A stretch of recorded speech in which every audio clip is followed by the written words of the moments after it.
A quiet town is haunted by mysterious hoof prints and a deadly creature hiding in the woods. This is Dark Was the Night.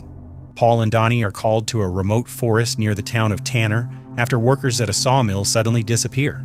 At the end of the shift, the foreman radios the last crew still inside the forest, but only hears a weak voice buried under heavy static asking for help. Worried, the foreman follows the signal and discovers a radio lying on the ground beside a severed arm. A strange liquid drips onto his shoulder, and when he looks up, he is horrified by what he sees. Terrified, he runs back toward his truck, hoping to escape. Before he can get away, a fast-moving creature crashes through the rear window and brutally attacks him. A few miles away, in the quiet town of Maiden Woods, Sheriff Paul Shields and Deputy Donnie Saunders respond to a report from local farmer Ron Jenkins. Ron claims that one of his horses has mysteriously disappeared during the night. Paul finds no clear signs of theft and believes the horse simply escaped. But Ron insists that no horse could have jumped such a high fence without leaving any damage behind. Ron also explains that all of his horses are tagged for identification. The missing one was marked with the number 88. With no solid evidence, Paul closes the case despite Ron's frustration. As they prepare to leave, Ron's daughter Claire arrives at the farm. Paul jokingly warns Donnie not to flirt with Claire. He says the last man who tried ended up getting shot by her father. Later, Paul picks up his young son Adam for the weekend. Since separating from his wife Susan, their relationship has remained tense and filled with unspoken pain. Back at home, Adam quickly notices that his father struggles to cook a proper meal. He quietly asks when his mother will finally come back home. As Paul tries to explain the difficult situation, a dark figure suddenly rushes past the back door. Adam nervously tells his father that someone is outside in the yard. Paul believes it is only his son's imagination, but decides to check anyway. Adam even suggests taking a gun, though Paul insists a flashlight will be enough. Outside, Paul hears branches snapping and leaves rustling in the darkness. He calls out loudly, reminding anyone nearby that this is the sheriff's house. No one answers, and the woods fall silent again. With nothing in sight, Paul returns inside. Later that night, he tucks Adam into bed. As he passes another bedroom, he quietly stares at the empty bed that once belonged to his late son Tim, struggling to hide his grief. The following morning, Donnie arrives unexpectedly while Paul is making coffee. Instead of coming inside, he quietly asks Paul to step outside. Donnie points to a strange trail leading across the ground. The prints look exactly like horse hooves, but they're spaced as if whatever made them was walking on two legs. Paul is disturbed when he realizes the tracks stop directly beneath his window. It almost looks as though something had been standing there, watching his family during the night. Donnie then reveals that identical tracks appeared outside his own house as well. Paul suddenly realizes this is much bigger than a single strange incident. The entire town has awakened to find the same mysterious footprints everywhere. Fear quickly spreads among the residents as no one can explain what happened. Paul and Donnie follow the trail into the nearby forest. Without warning, the tracks simply vanish, as if the creature disappeared into thin air. While searching the area, Paul also notices deep claw marks carved into the trunk of a large tree. Whatever made them was incredibly powerful. Back at the sheriff's office, Donnie struggles to calm frightened residents who are demanding answers. Paul contacts the Forest Service to report the strange evidence. The officials laugh at his description after hearing about a creature with hooves that walks on two legs. They insist that no such animal exists. Even Paul admits the whole situation sounds impossible. He believes someone is playing a cruel prank on the town. Donnie is no longer convinced by that explanation. He points out that no human footprints were found anywhere near the strange tracks. Later, the town's priest reports that his dog has vanished. He also says many other animals disappeared during the same night. At the local grocery store, nervous residents stare at Paul, expecting him to explain what is happening. Claire quietly tells him that her father has started believing strange stories. An older resident named Jim recalls an old legend told by his grandfather. According to the story, a terrifying creature has always lived deep inside the Maiden Woods forest. Paul dismisses the tale as nothing more than a myth. He believes stories like that only encourage pranksters to spread fear. Jim fires back with a joke, suggesting that Donnie must be responsible because he came from New York and is probably looking for excitement. As Paul leaves the store, he meets his friend Earl. Earl says nearly every wild animal has disappeared from the forest, something that usually happens when a dangerous predator enters the area. Later, Paul goes to Susan's mother's house to pick up Adam. Susan explains that the local children have been telling scary stories, claiming the strange tracks belong to the devil himself. She gently tries to talk to Paul about everything happening between them, but unable to face his emotions, Paul remains silent as night slowly falls over the town. As Paul drives home with Adam, the boy suddenly screams that he saw something moving in the yard again. At first, Paul is irritated, thinking it is only Adam's imagination. Then Paul catches a quick glimpse of a dark figure racing through the light. He cannot identify it, but the sound of galloping hooves is impossible to mistake. Paul orders Adam to stay inside the car and grabs his flashlight. He slowly walks toward the woods, searching for whatever was out there. A strange figure stands silently among the trees. The moment the flashlight reaches it, the creature bolts deeper into the forest. Paul chases after it, pushing through thick trees. Within seconds, the mysterious creature disappears without a trace. A metallic sound echoes from above. Looking up, Paul finds a horse bridle hanging from a tree branch. The bridle is marked with the number 88. It belongs to Ron's missing horse. Shocked by the discovery, Paul rushes back to his car. His heart sinks when he realizes that Adam is gone. He frantically searches the house until Adam finally appears. The frightened boy explains that he heard strange noises outside and ran inside to hide. Meanwhile, Earl serves Donnie a drink at his bar. During their conversation, Earl reveals that his grandmother was Native American. She often told him ancient stories about the Maiden Woods Forest. According to those legends, the spirits of the land never forgave the settlers who invaded their home. Donnie asks if Earl truly believes those stories. Earl responds by recalling a mysterious case from many years ago. A young boy disappeared into the forest without a trace. Days later, his body was found more than 30 feet above the ground, and no one could explain how it got there. Several days later, Paul and Susan are called to Adam's school. His teacher claims that Adam has been teaching inappropriate words to his classmates. She writes the word on a piece of paper. Paul and Susan cannot help laughing when they realize it is completely harmless. The teacher becomes frustrated and reveals another concern. She says Adam constantly talks about his brother Tim as if he were still alive. Susan immediately loses her temper. She tells the teacher that Adam has every right to remember his brother however he chooses. After leaving the school, Susan breaks down in tears. Paul quietly comforts her with a heartfelt embrace. The following day, Paul meets Donnie outside the church. Both men notice a large flock of birds flying south when they should be traveling north. Donnie mentions the strange legends surrounding the forest. Paul refuses to believe anything supernatural is involved. Since Donnie recently arrived in town, he never knew the truth about Paul's family. While helping Susan repair her car, she finally shares the painful story. On the day Tim died, Paul had been alone with him. Tim slipped into the swimming pool, hit his head, and never recovered. Susan says she never blamed Paul for the accident. Sadly, Paul has spent every day blaming himself. His guilt slowly destroyed their marriage. Eventually, Susan felt she had no choice but to leave. That same night, Paul and Donnie receive another emergency call from Ron's farm. When they arrive, Claire is desperately trying to calm her father. Ron explains that his horses have been acting strangely for several days. He finally discovered the reason during the previous night.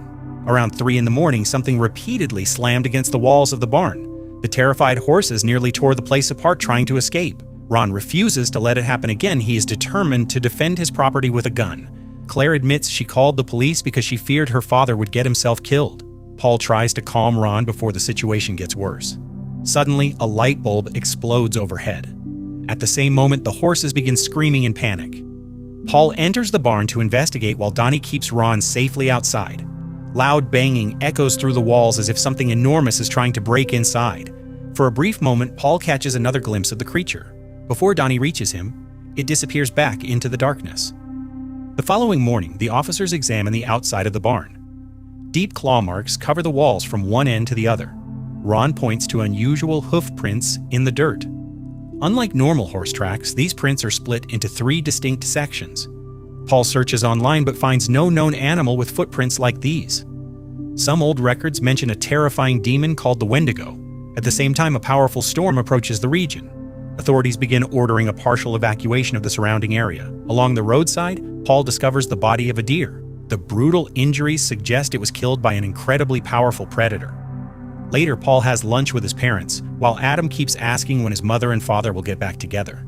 He also asks why Susan cries so often, forcing Paul to end the conversation. That night, Donnie stops by the grocery store for coffee, where Claire is working. The two begin flirting until Paul suddenly calls him over the radio. Paul has found another dead deer lying in the middle of the road. As he examines the claw marks, he hears something moving quietly around him. Without warning, the creature runs across the headlights. Startled, Paul falls backward in fear. He quickly gets back into his patrol car, but when he looks again, the deer's body has completely disappeared. For the first time, Paul realizes this cannot be explained so easily. He goes to Earl's bar and tells Donnie that perhaps the old legends were based on something real. Jim also arrives at the bar and mocks the two officers, questioning whether they are capable of protecting the town. The next morning, 3 hunters enter the Maiden Woods forest. Before long, something races past them at incredible speed. One hunter asks if it was a bear, but the others insist it was far too fast.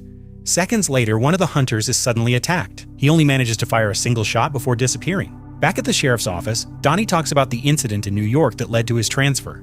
He explains that he was shot during a shooting and his partner did not survive. Donnie believes God brought him to Maiden Woods for a reason. Paul, however, has lost his faith ever since Tim died. While searching the forest again, Paul suddenly hears his late son laughing. He calls out Tim's name before someone suddenly grabs his shoulder. It turns out to be one of the hunters, badly injured and begging for help. At the sheriff's office, the survivor introduces himself as Robert. He says he was hunting with his friends Manny and Ryan when a powerful creature attacked them. Robert admits he never clearly saw what attacked them, but insists it was unbelievably fast and strong. Paul promises to search for his missing friends, but Robert believes they are already dead. Soon afterward, Earl calls Paul into the forest. Donnie joins him, and Jim is already waiting there. The men have discovered something horrifying. Parts of Robert's friends' bodies are hanging high in the trees. Jim wants the hunting season to continue so he can hunt the creature himself. Paul immediately closes the forest and makes it clear that no one is allowed to enter. After hearing about the attacks, the Forest Service promises to send an armed team within 24 hours. Paul says many residents have already evacuated because of the approaching storm. Donnie believes they can protect everyone who remains until help arrives. The evacuation continues throughout the day as the storm moves closer.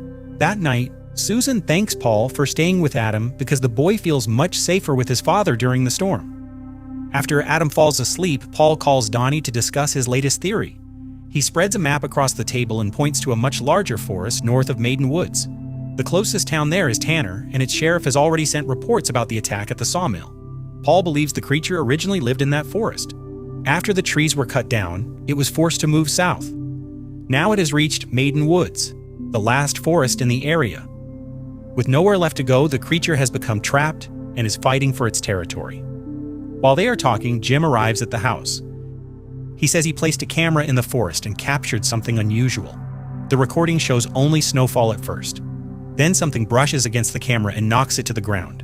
When the image is enlarged, a dark figure that looks almost human can be seen. Jim leaves the photos with Paul before heading home. Donnie also leaves for the night. A short time later, the creature quietly approaches the town. Unable to sleep, Paul continues studying the case. Suddenly, a massive crash shakes the house. Paul immediately realizes something is attacking his home. He rushes upstairs with Adam and locks them inside the bathroom. Paul tells his son to stay quiet and hide.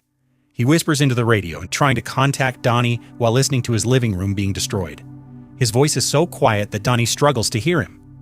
Finally, Donnie understands the message and immediately turns on the patrol car sirens. At that same moment, a pair of hoofed legs begins climbing the stairs. The creature stops right outside the bathroom door. Paul signals Adam to remain completely silent. The creature's shadow appears beneath the door. Then the loud sirens seem to frighten it. Paul hears glass shatter as something runs across the roof. After the noise stops, he carefully steps out of the bathroom. He tells Adam to lock the door behind him. Outside, Donnie comes face to face with the creature. It knocks him to the ground before disappearing into the darkness. Donnie quickly gets back up and opens fire. Paul and Donnie decide to gather every remaining resident inside the town church. Paul finally tells everyone the truth. He admits that a dangerous creature is hunting them. He assures everyone that the Forest Service is on the way. They only need to survive one more night. Claire asks how they know the creature will not attack the church. Paul says it is the strongest building in town and the easiest place to defend. The townspeople gather inside, hoping they will live to see the morning. Susan shows Paul one of Adam's drawings. It shows how much the boy believes his father will defeat the monster. When Paul notices Tim in the drawing, he finally breaks down in tears. He admits that he no longer feels capable of protecting anyone because he could not save his own son. Susan reminds him that Tim's death was never his fault. She says she regrets leaving him and tells Paul that everyone in the church is depending on him. Just then, loud banging begins around the church. The noise starts at the walls and then moves under the roof. Paul quickly tells everyone to stay away from the windows. The front door shakes violently as the monster tries to force its way inside. Paul and Donnie draw their weapons and prepare to fight. Paul suddenly remembers there is a shelter beneath the church. He orders everyone to move into the basement. After the people are safely inside, Paul kisses Susan and hugs Adam. He says he has to go back upstairs because the doors will not hold much longer.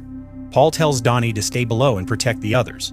Jim and Earl volunteer to go with Paul instead. Paul agrees, and the three men head upstairs with Donnie following behind. As soon as they reach the main floor, the banging suddenly stops. At the same moment, the lights go out. Using their flashlights, they move carefully through the church. Paul notices that the front door is standing wide open. A crashing sound comes from a room beside the altar. They rush inside but find nothing there. Paul leaves Donnie to guard the hallway while he searches the other rooms. A shadow suddenly passes behind Donnie and disappears into the kitchen. The sound of falling pots draws his attention. On the floor, he notices another strange footprint split into 3 sections. As Donnie stands up, something grabs him from behind. He drops his flashlight and fires his gun. Paul and everyone hiding below hear the gunshots. Donnie manages to break free after injuring the creature. Seeing its reflection in a metal kettle, he fires several more shots but misses. When Paul reaches him, Donnie tells him to keep chasing the monster. Paul continues searching until he senses something behind him. He turns and fires, but the creature knocks the gun from his hand. Paul hides beneath the church benches and stays completely still. He quietly reaches for his second weapon. As soon as the creature finds him, Paul fires again. The monster retreats, leaving a trail of blood behind. Paul follows the blood through the church. A lamp suddenly crashes nearby, distracting him. At that moment, the creature drops from the ceiling. For the first time, Paul sees the monster clearly. He keeps firing until the creature knocks him to the floor. Even as it bares its teeth, Paul refuses to give up. He drives a knife deep into the creature and finally kills it. Paul tells everyone that the nightmare is over. The townspeople slowly return to the church in relief. Then Donnie notices something terrifying. He remembers shooting the creature in the shoulder earlier, but the body has no wound. Paul realizes they were never fighting just one monster. Outside the church, several more creatures appear in the darkness. The nightmare is far from over.